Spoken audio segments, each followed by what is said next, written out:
अतिशय धन्यवाद, बहुत बहुत धन्यवाद।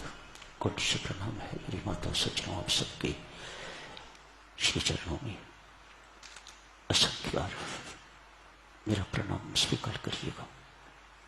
आप सबके श्री चरणों पर अपने मस्तक को रख के बहुबार प्रणाम, बहुबार प्रणाम, बहुबार प्रणाम। भारत का स्वतंत्रता दिवस है आज। इस शुभ अवसर पर पर्व पर आप सबको बहुत बहुत बधाई देता हूं, शुभकामनाएं, मंगल कामनाएं, लख लख बधाइयां आज के इस शुभ दिवस पर। भारत तो स्वतंत्र हो गया, क्या हम भी स्वतंत्र हो गए? आज इस प्रश्न पर थोड़ा घर जाके मंथन करना। भारत का स्वतंत्रता दिवस है, क्या हमारा भी है? क्या हम भी स्वतंत्र हुए, या उसी तरह से बंधनों में बंधे हुए हैं जैसे पहले थे? आप सब यहां पर धार्मिक आध्यात्मिक व्यक्ति बैठे हुए हैं, तो हमें तो चर्चा सिर्फ आध्यात्मिक ही करनी है। क्या प्रधानमंत्री स्वतंत्र हैं, मुक्त हो गए? क्या राष्ट्रपति स्वतंत्र हैं, मुक्त हो गए? क्या हम प्रजा, हम सब स्वतंत्र हैं, क्या बंधनों से मुक्त हो गए? भारत गुलाम था, अब नहीं है। भारत स्वतंत्र हो गया, लेकिन हम तो अभी तक भी गुलाम हैं। कोई शराब का दास, कोई जोरू का गुलाम। आप कहते हो ना, अमुक व्यक्ति जोरू का गुलाम है, मानो वह स्वतंत्र नहीं है। कोई अपनी कमजोरियों का गुलाम है, कोई स्वार्थ का गुलाम है, कोई पैसे का गुलाम है, कोई कुर्सी का गुलाम है, कोई प्रशंसा यशमान का गुलाम है। भारत ने तो अपनी गुलामी खत्म कर ली, लेकिन हमारी गुलामी, हमारी दास्ता ज्यों की त्यों बनी हुई है। कामना के दास, हमारी अमुक कामना पूरी नहीं हुई, मानो हमें संसार में कुछ भी नहीं मिला। जो मिला है उसकी तो याद ही नहीं। एक कामना अपूर्ण, मानो उसी को लेके हम आजीवन दास बने रहते हैं, तो मुक्त तो नहीं हुए। कमजोरियों के दास, व्यसनों के दास। गुरुजी, मेरे से सिगरेट बीड़ी नहीं छूटती, मानो वह व्यक्ति सिगरेट बीड़ी का दास।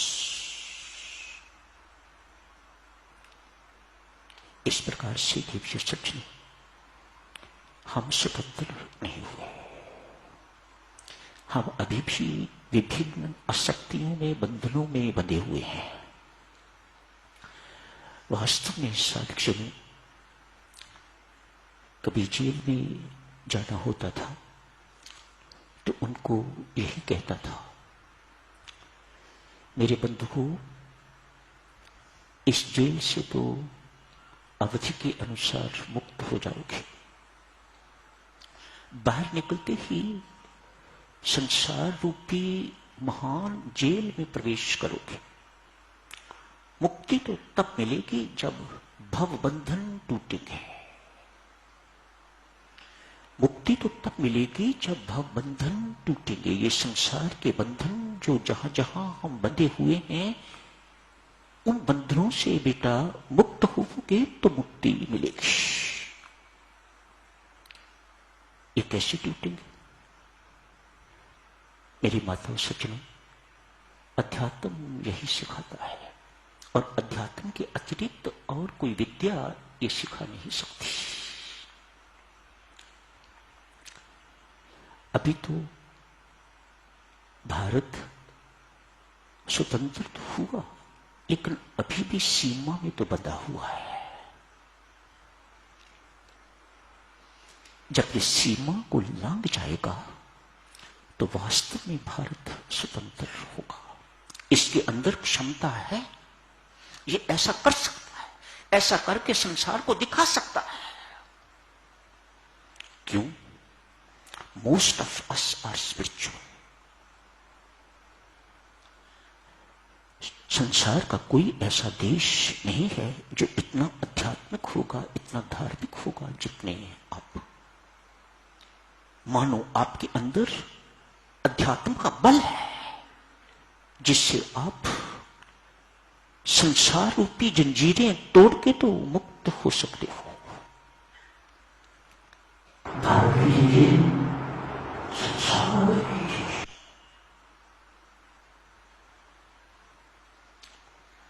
भारत के साथ भारतीय रह के आप मुक्त होगो तो शायद पूर्ण रूप से मुक्ति न मिल पाए। संसार से मुक्ति,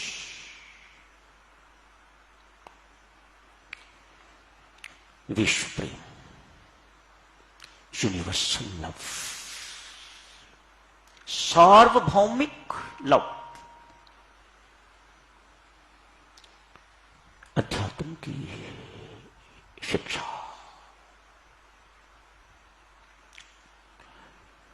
बिन साधना, बिन परमेश्वर कृपा ये उपलब्धि उपलब्ध नहीं हो पाएगी। अध्यात्म में पुरुषार्थ को साधना कहा जाता है। इंडस्ट्रियलिस्ट बनके ये उपलब्धि नहीं हो पाएगी। किसी बड़े इंस्टीट्यूट के डायरेक्टर बनके, प्रधानमंत्री बनके, राष्ट्रपति बनके, बहुत बड़े डॉक्टर बनके ये उपलब्धि नहीं हो पाएगी। वह लाइनें अलग हैं। मुक्ति चाहते हो तो आपको साधना करनी पड़ेगी। और साधना किस लिए? ताकि आप परमात्मा की कृपा के पात्र बन सको। तब हम मुक्त होंगे। सब अशक्तियां, सब तरह के बंधन, हमारे पांव में जो बेड़ियां पड़ी हुई हैं, हमारे हाथों में जो अव्यक्त ना दिखाई देने वाली हथकड़ियां लगी हुई हैं, जब तक वह टूटती नहीं है, जब तक वह छूटती नहीं है, देवियों सज्जनों, हम मुक्त नहीं होंगे। हाँ, हमारा भारत स्वतंत्र हो गया है। हमने उसी साधना के अंतर्गत साधक चर्चा चल रही है। एक अंग की, उस साधना का एक अंग चर्चा का विषय है, ईमानदारी और मेहनत की कमाई। आप सोचो कि इसके बिना आप मुक्त हो जाओगे? सिर्फ राम राम जप के लाखों की संख्या में, तो भैया मेरी तुच्छ बुद्धि, मेरी माताओं कहती है कि यह संभव नहीं है। राम राम तो जपो, लेकिन जीवन दुराचारी हो, अनाचारी जीवन हो, सदाचारी जीवन न हो, मुझे नहीं लगता कि आप कभी बंधन तोड़ पाओगे। कम से कम इस जन्म में तो नहीं, अगले का परमात्मा जाने।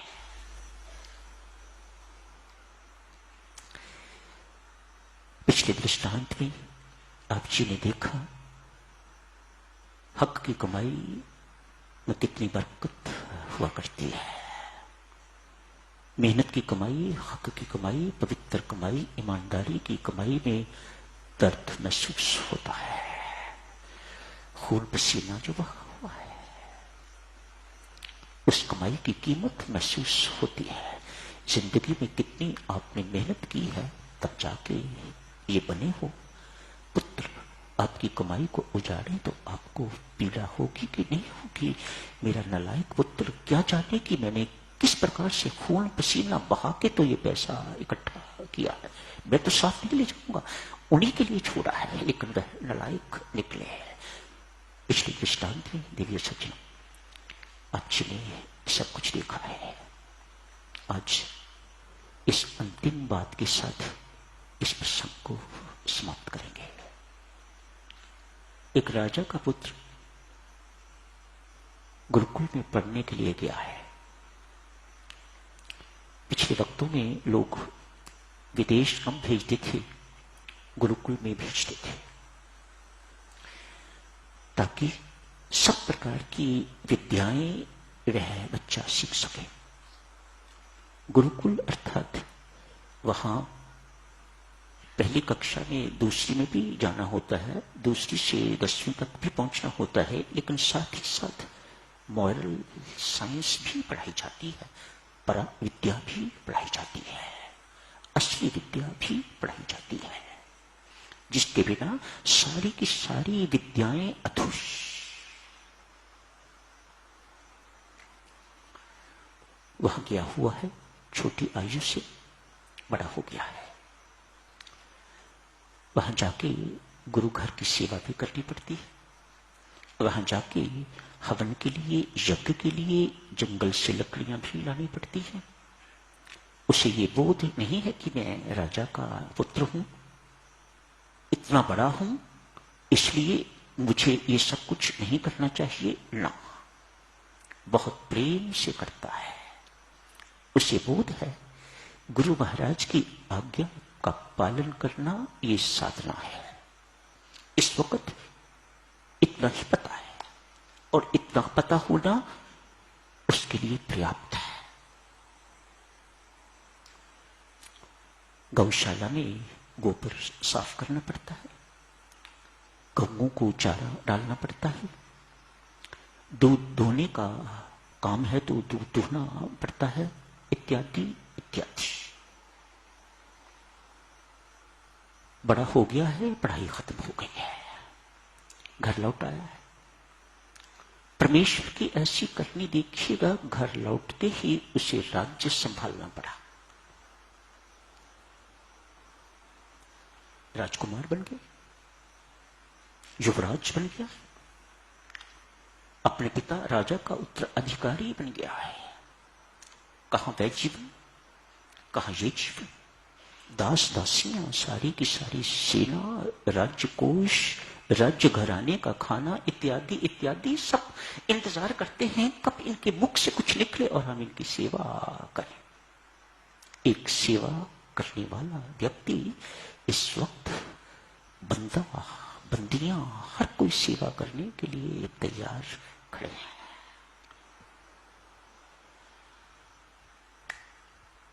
इसकी समझदारी, इसने अपने गुरुकुल के दिन भूले नहीं।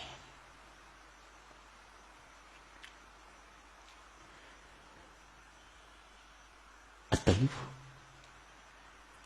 अपने पेट पालने के लिए जैसे वहां मेहनत करता था, वैसे ही यहां भी मेहनत करता है। राज्य के कामकाज से जितना समय मिलता है टोकरियां बनाता है। पिछले में आपने देखा था, एक मुसलमान बादशाह कुरान शरीफ लिखता था, बेचता था, जो पैसे मिलते थे तो उससे अपना पेट भरता था। आज ये राजा टोकरियां बनाता है, उनसे जो कमाई होती है उससे अपना पेट भरता है। राजकोष अर्थात पब्लिक की मनी को इस्तेमाल नहीं करता अपना पेट भरने के लिए। छोटी बात नहीं है, ये छोटी बात नहीं है, बहुत बड़ी बात है। पास ही गांव है, गुरु महाराज बूढ़े हो गए हैं, उन पर बहुत गरीबी है।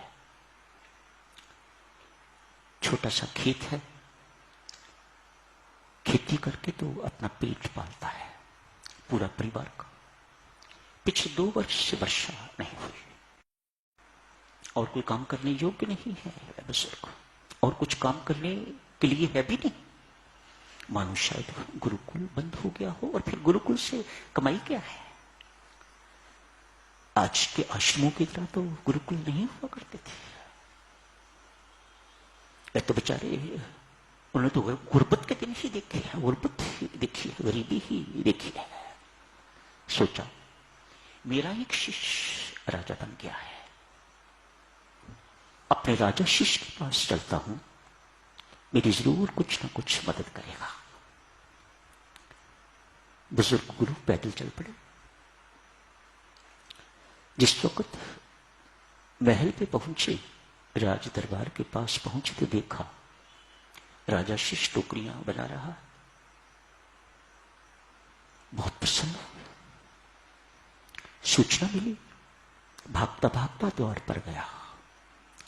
जाके गुरुजी को साष्टांग दंडवत प्रणाम किया, लेट के उनके आशीर्वाद लेके उन्हें अपने साथ ले आया है। गुरु महाराज, मेरे साथ भोजन करोगे कि राजघराने का भोजन करोगे? वहां 56 प्रकार के भोग मिलेंगे।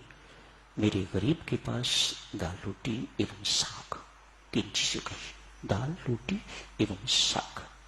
गुरु महाराज ने कहा, बेटा बहुत देर के बाद भोजन करना है, तेरे साथ ही करूंगा। कुछ दिन वहां रहे। रहने के बाद राजा ने कहा, गुरु महाराज जाने से पहले मैं कुछ आपको भेंट करना चाहता हूं। गुरु महाराज ने मन ही मन सोचा, मैं आया ही हूं भेंट लेने के लिए। अभी कोई चर्चा ही नहीं हुई इस बात पर, फिर मैं आया ही हूं कि राजा मेरी कुछ सहायता करेगा। जाने का समय आ गया। राजा ने एक ट्रंक खोला। एक ट्रंक खोल के छोटी सी पोटली उसमें से निकाली और उस पोटली को खोल के गुरु महाराज के सामने ही एक छोटा सा चांदी का सिक्का दिया।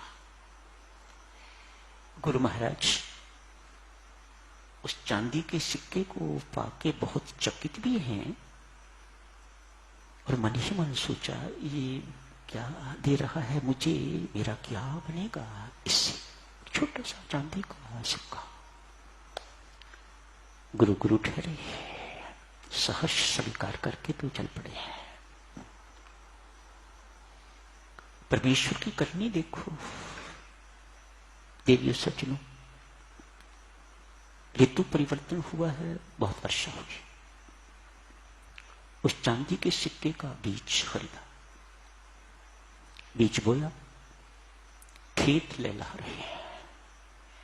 गुरु महाराज के पास शब्द इस प्रकार के हैं, इतना पैसा हो गया जैसे पैसे के ऊपर से वर्षा हो रही है। ये शब्द प्रयोग किए हुए हैं उस कहानी में, ऐसे पैसे जैसे पैसे की वर्षा हो रही हो। गुरु महाराज बहुत अमीर हो गए हैं। कुछ ही महीनों में, कुछ वर्ष नहीं लगे, कुछ ही महीनों में ऐसा हो गया है। व्यापारी जैसे होते हैं, धन्यवाद करने के लिए ये सिक्का कैसा चमत्कारी था, इसलिए हमारे दिन बदल दिए, हमारा सब कुछ बदल दिया। धन्यवाद करने के लिए बिटिया राजा के पास गए। पूछा, पुत्र यह कैसा चमत्कारी सिक्का था, मेरा जीवन ही बदल गया, मेरा सब कुछ ही बदल गया।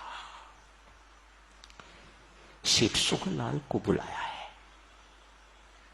राजा ने हुक्म दिया, सेठ सोहनलाल को बुलाया जाए।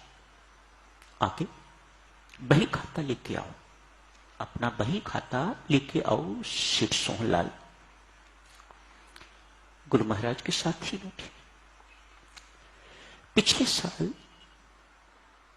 कितना पैसा कहां कहां खर्च किया मुझे देख के बताओ।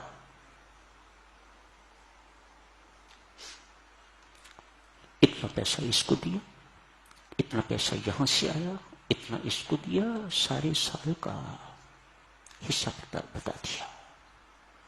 अंतिम पृष्ठ बही खाते का, एक किसी मजदूर को एक चांदी का सिक्का दिया था। किसने? राजा साहब ने पूछा, किसने दिया था, क्या किया था उसने? कि आपने उसको एक चांदी का सिक्का दिया था। कहता है राजा साहब, एक रात आंधी तूफान, भारी वर्षा, मध्य रात्रि का समय, वर्षा इस वक्त कहेगी मैं थमूंगी नहीं, जल थल पानी ही पानी हो गया। मेरी कपड़े की गांठें घर में पड़ी हुई थी, वहां तक पानी पहुंच गया, भीगने लग गए। मैंने अपने पुत्र को जगाया।